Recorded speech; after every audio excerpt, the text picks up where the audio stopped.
Good morning, everyone. Thank you so much for joining us again for one of our virtual learning experiences. Today, we are going to learn all about manatees at the Manatee Lagoon and how power plants support and nurture this facility. Today, I'm joined with Rachel and Jody, and they're going to be leading this session with you today. I'm going to go ahead and let them introduce themselves.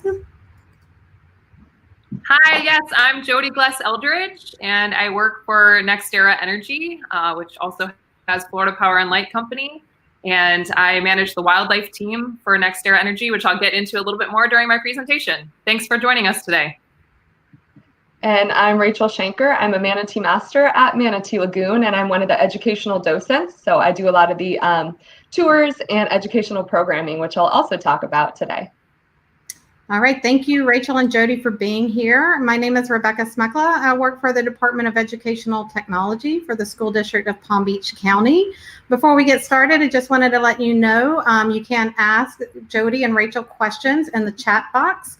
Please keep all of your comments appropriate. This is being recorded and we want to keep it educational. So please feel free to ask any questions you may have to Jody and Rachel.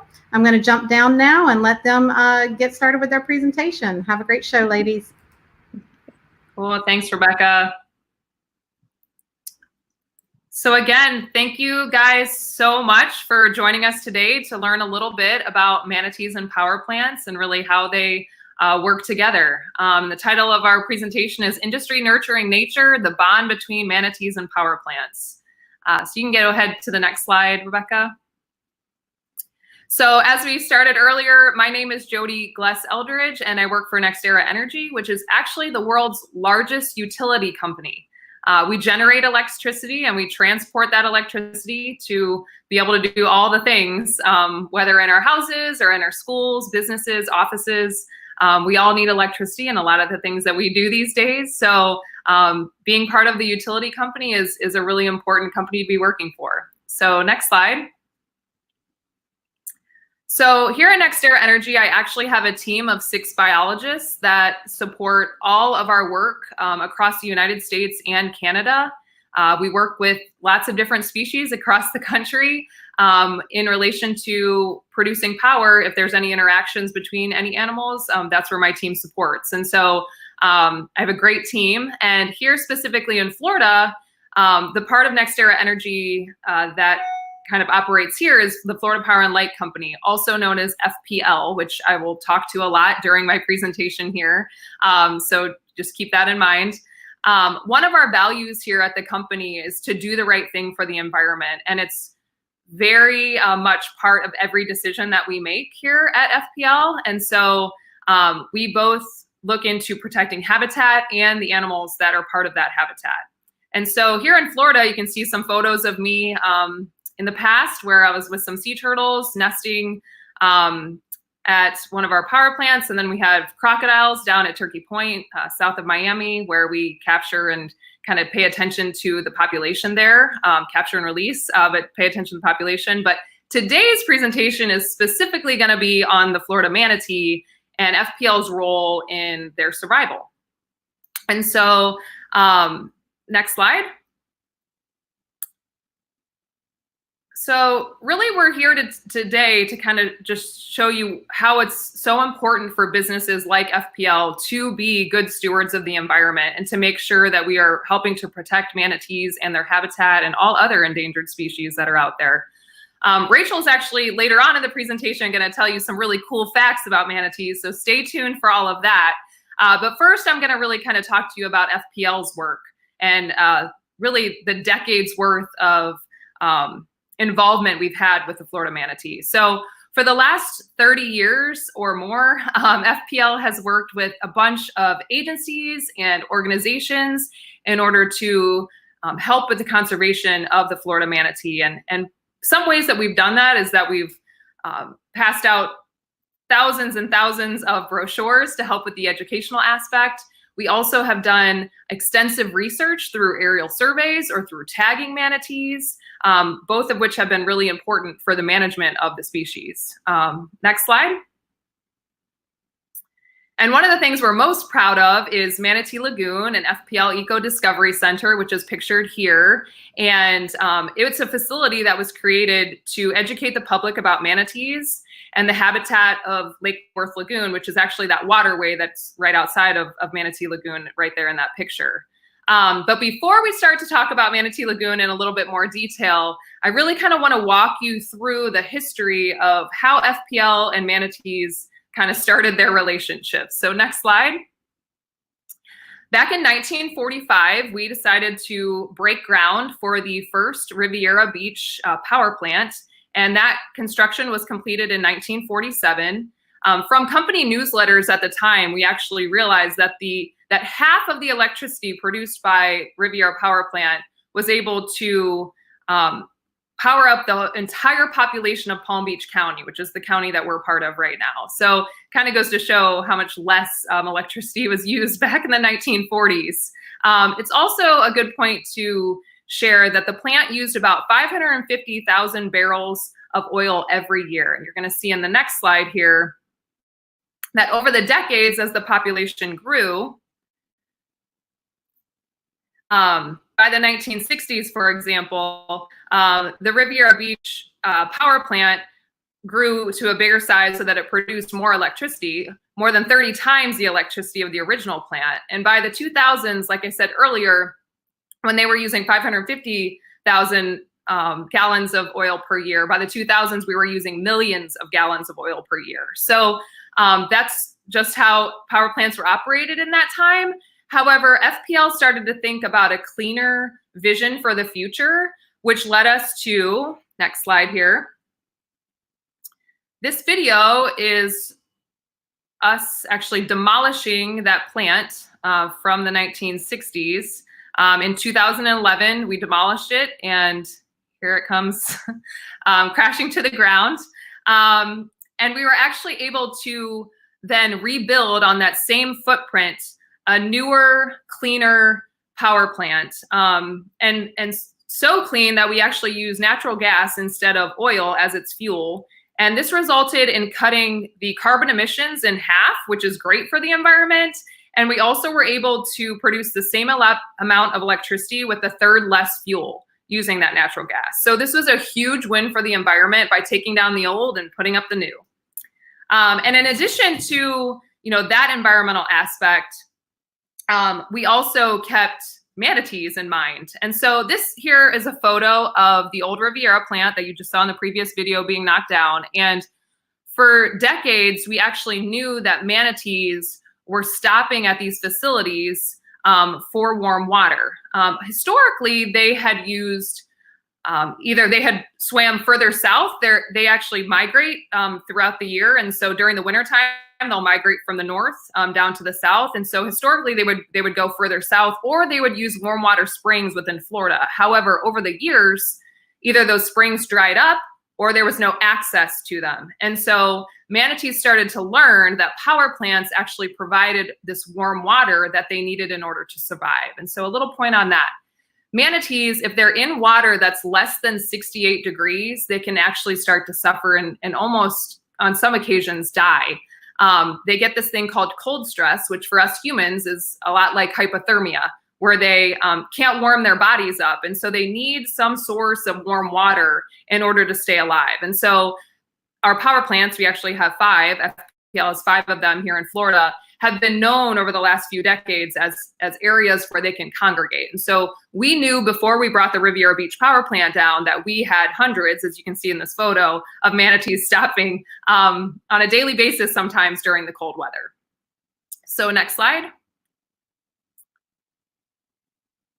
So since we knew that they came to Riviera Beach for the warm water, we knew that we had to do something when we demolished the plant, because the plant actually produces warm water because the steam that is used in the creation of electricity needs to be cooled down at some point. And so that heat from the steam is actually transferred to Lake Worth Lagoon water, which is then released with heat. That's the only thing that really comes out. And so the manatees have learned that that's where they should go to get some of this artificial warm water. And so we actually installed some heaters at the facility. We worked with several agencies to get these permitted and make sure that it was going to be enough warm water for the manatees. And this photo is actually of the manatees congregated around the pipe for the heaters. So the heaters worked really well while the new plant was being constructed. And so it ended up being a perfect way for us to make sure that we were being good stewards during the time where we were constructing.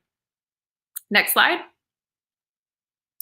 So some people may wonder why we go to these great lengths to protect the manatee. And there's actually 3 laws that protect them. And one is the Marine Mammal Protection Act of 1972.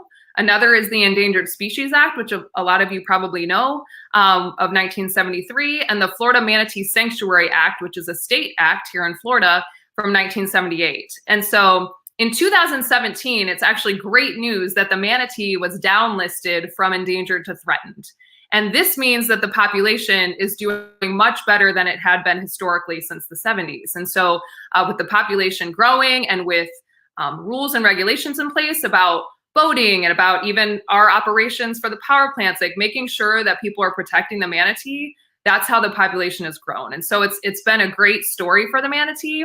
And now being listed as threatened, it still has those same protections. It just means that they're not as high of a risk of going extinct. And so it's really important that partners like FPL and others make sure that we're doing our part to continue to make sure that these populations grow. So with education in mind, FPL wanted to do our part in providing access to manatees and for having the community be able to come out and learn more about the manatees. And we were required to allow access to come to the Riviera Beach site for the community to be able to see them. But FPL actually wanted to take it a little bit further. And so that is where we get to Manatee Lagoon, and FPL Eco Discovery Center, which is here on the next slide. So these photos actually show the construction of the site. In that middle photo there, you can actually see a skeleton that was created from a manatee that had actually been sighted at one of our power plants. And so that's actually located at Manatee Lagoon. If you're able to ever stop by, it's kind of a cool thing to see. But these photos basically show the construction. And I worked on this project and I've been with the company for over 12 years. And this is by far the coolest project I've worked on. It was an amazing way to be able to ensure that the future generations will have an area where, one, they can see the manatee, and 2, where they can really learn and understand their own role in manatee conservation. And so it's just the coolest project. I hope one day you're able to actually stop in and take a look, especially on days where there's manatees. So next slide. So the center opened in February of 2016 with a mission to educate the public about manatees and Lake Worth Lagoon, inspiring communities to preserve and protect Florida's environment and wildlife for future generations. And I am so proud of that. And I'm so excited for the work that the Manatee Masters and the staff at Manatee Lagoon does. This mission really highlights the role that we all play in the conservation of manatees. And here at FPL, it really is part of our day-to-day decisions.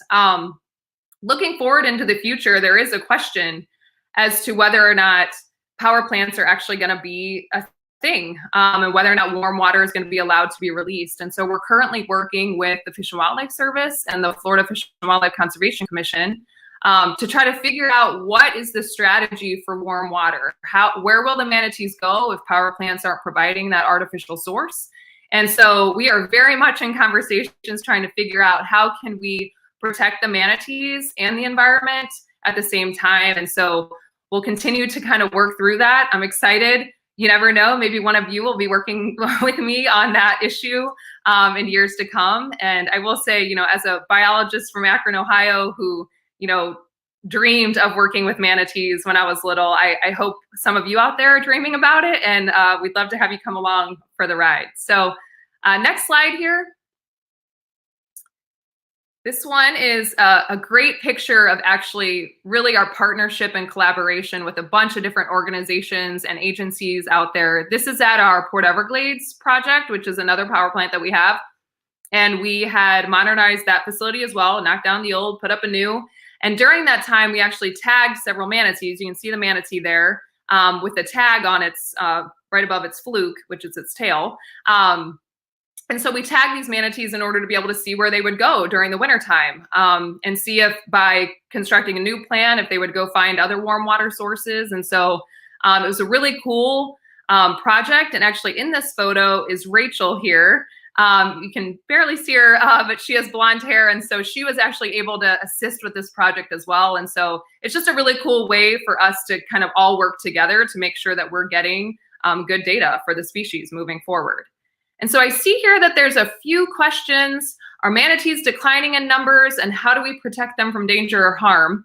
The good news is that they're not declining in numbers. The last few years for aerial surveys, the numbers have been increasing.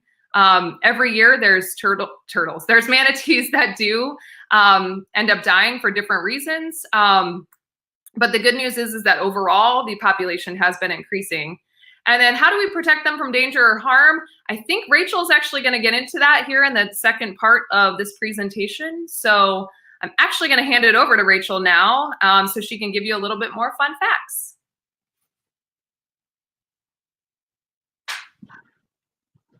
Thank you, Jody, and thank you everyone for joining us today.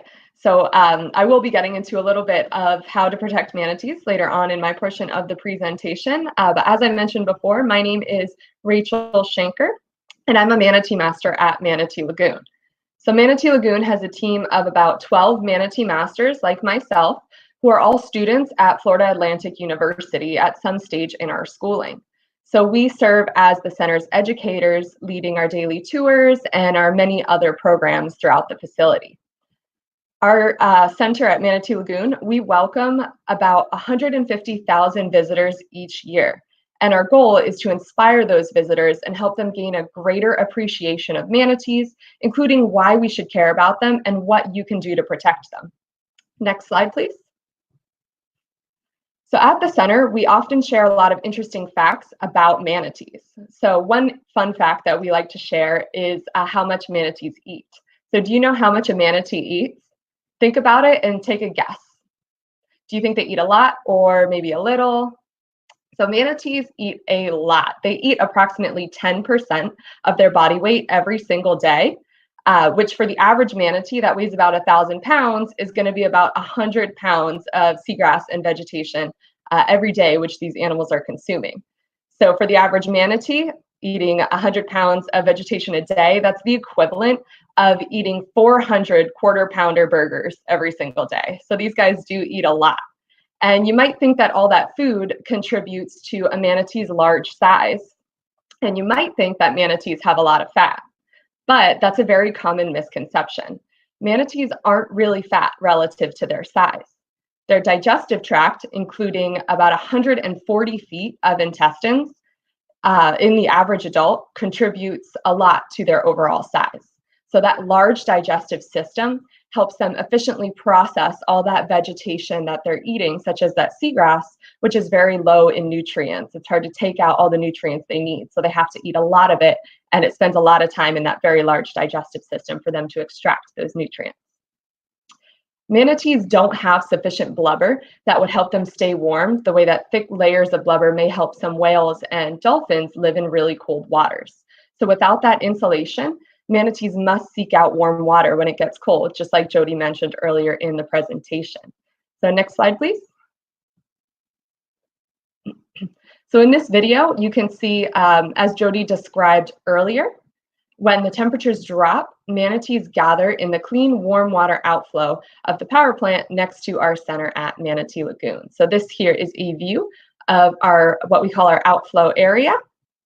And you can see there are quite a few manatees gathering in there. Okay. So here you can see the outflow. From our observation deck, this is kind of the average view during manatee season that you would see. And we see manatees swimming or resting in these nearby waters right outside our facility. So if the surrounding waters are well above 68 degrees Fahrenheit, that critical temperature Jody mentioned, the manatees might not be seen, as they don't need to come to Manatee Lagoon to get warm if they're warm enough already in the surrounding waterway. Instead, they may spend their time elsewhere searching for and eating their favorite foods, such as seagrass. But when temperatures drop many manatees hunker down to stay warm near the center and near that warm water outflow.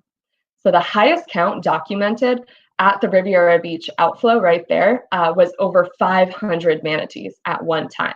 So we do have quite a few of them that will gather and hang out during those colder months when they need that warm water.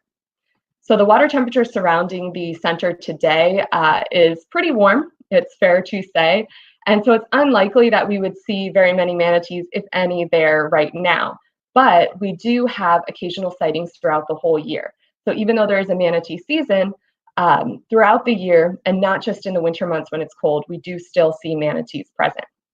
Next slide. So if you want to see if there are any manatees gathering right now, and right now, since this facility is closed, it's a great time to use this manatee cam. You can go to our website and click the manatee tab link, or manatee cam tab link, excuse me, or you can go to visitmanateelagoon.com/manatee-cam, and you can see a live stream of our outflow area and of those manatees. Next slide. Oh, actually, back one slide. Sorry, I think we skipped one. All right, yeah, thank you. So Manatee Lagoon is one of several warm water locations in Florida, including one of several power plants where manatees gather. Maybe you've heard of manatee season. I mentioned it before. I believe Jody mentioned it before. In Florida, manatee season runs from November 15th through March 31st. That's when manatees migrate to the state, to Florida, the southern part of Florida, and where they are most likely to gather at these warm water spots when the temperatures start to dip. So seasonal speed zones and other protections go into effect during this season on Florida's waterways to help protect these vulnerable animals. So you will have to slow down, and there are some no-wake zones that are added during these seasons. Next slide. In addition to protecting manatees from human-related threats such as entanglements and watercraft strikes, maintaining access to warm water is an important factor for this threatened species' survival. So manatees are an important part of a healthy ecosystem in Florida. As with any system, a change in one component can have an impact on all the other components, disrupting a very important balance. So we can all play a role in nurturing nature and helping to maintain a healthy environment, whether it's for manatees or any other living things. You may make a difference every day when you make sure your waste and trash ends up where it belongs. You can also choose to create less waste, so reduce the amount of waste that you create, or recycle whenever you can. You can learn more about manatees, maybe come for a visit to Manatee Lagoon, and share what you learn with others so they too can be a part of the conservation of these amazing creatures. If you go boating where manatees are found, make sure you learn the steps that you can take, such as posting a lookout to look out for the manatees when they come up for a breath, slowing down to get a better view and give them a better chance of passing, and other things to help keep them safe. So while industry can nurture nature, such as the power plants helping to keep these guys warm, we can all do our part to protect manatees and the environment. Thank you so much for joining us today. We hope you enjoyed our presentation, and we hope that you'll stay connected with us, including checking out our other virtual learning resources on our website, and hopefully coming to visit us sometime in the future. Thank you so much, Rachel and Jody. There were a few questions in the chat I thought maybe we could go over before we say goodbye to our audience today. There was a question from Ethan: do the manatees swim in freshwater or saltwater? So they swim in both. They're one of a few mammals, marine mammals rather, that can swim back and forth from fresh to salt water. So some of the manatees that we see at Manatee Lagoon, which is a relatively salty, almost similar to the ocean area, some of them come from springs, and they'll travel back and forth between them. And one way you can tell whether a manatee has been more in freshwater or salt is what's growing on their backs. So a lot of the manatees that spend the vast majority of their time in saltwater are going to have a lot of barnacles growing on their backs, because once they swim into the freshwater, those barnacles can't survive that lack of salt, and they'll start to fall off. So that's one cool way to tell if a manatee prefers salt or fresh, but they can go back and forth. Thank you. Leslie was asking, how fast can they swim? On average, they swim a little bit faster than we walk, about like to 5 miles an hour. But if they get spooked or if they need to get away quickly, they can kind of do a sprint in a sense and swim a little bit faster, up to like 15 miles an hour. And I think you, Eric's question was, what do manatees eat? I know you kind of mentioned a little bit when you were talking about how much they eat, but what exactly do they eat? Are they vegetarian? Manatees are herbivores, so that means they eat vegetation and plant matter. So their favorite food source, their most common, is going to be seagrasses, those grasses that grow under the water. But in the springs, they'll eat other aquatic vegetation, and sometimes we even see them reaching their heads up out of the water to nibble grasses along the side of canals or leaves that are low hanging over some water sources. So they'll eat any vegetation, really. Wonderful.